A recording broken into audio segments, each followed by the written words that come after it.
Zepher versus Immortal-Pop army.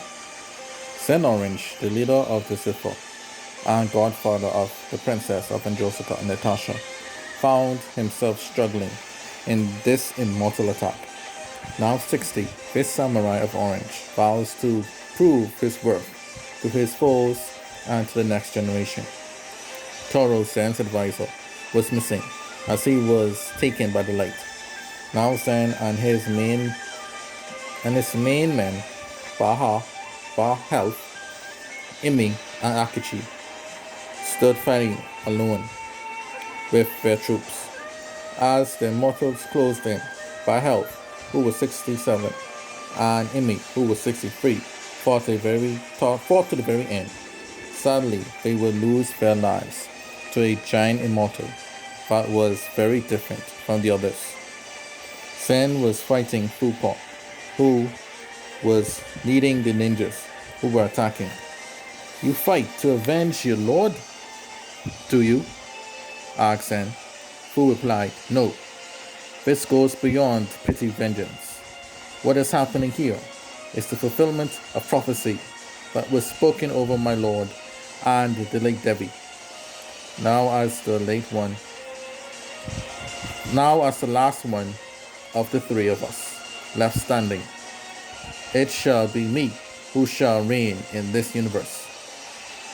I don't know what you are talking about, but I know I would never let you have Zephyr," Sen said as he managed to force Fu-Pop to flee. Blast it all. At this rate, Cash would have more credibility than me." After the ninjas were defeated, Akichi suffered a crippling injury that was caused by one of the fleeing ninjas. Sen then ordered some men to take Akichi to safety as he didn't want him to lose his life. Then the giant immortal that killed Imi and Health had appeared before Zen. This giant was also one of the four fallen angels that served next to Focaccia Magna. He was known as Mithros. Mithros is Tapia's brother and the founder of all giants. He isn't really just a giant. He can change his size at will, and he is very strong. Mithros, I heard much about you, Zen Orange. Your relation to Den of Orange is correct.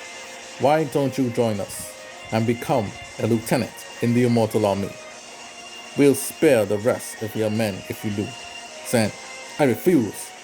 I know somehow my goddaughter is alive and well, and she, nor the kids of her generation, would have no hope for tomorrow if this old man throwing in the towel just like that gets into battle stance. Come, you giant, and let my sword of the sun slay you where you stand." Mithros, impressed. "Good. Give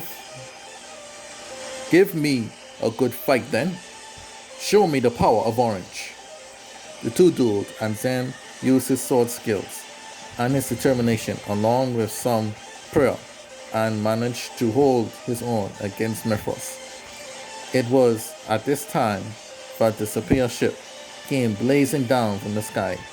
Zen leaped far away from Mithros as the ship crashed right on top of him. Then Mithros was teleported from under the ship, and then he and his immortal army left the scene. Then the youth got out of the ship and greeted Zen. EP3 was the leader and went to inform Zen of Sabina's fate. Zen then went to his knees as even more of his friends lay dead before the immortal foe.